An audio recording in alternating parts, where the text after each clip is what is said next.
చిటికెలమ్మ చిటికెలు చిటికెలమ్మ చిటికెలు సొట్టలు పడతాయి చెప్పాక కదా. ఇక్కడ కూడా ఉంది అసలు పార్టిసిపెంట్ ఉంది.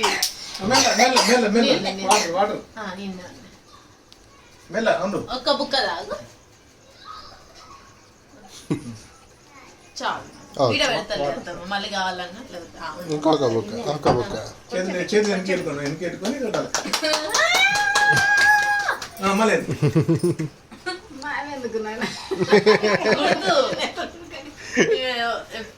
ఇదొక వెరైటీ.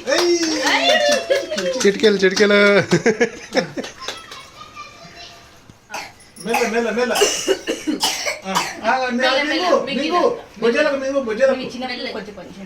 కొంచెం చిటికెలు చిటికెలు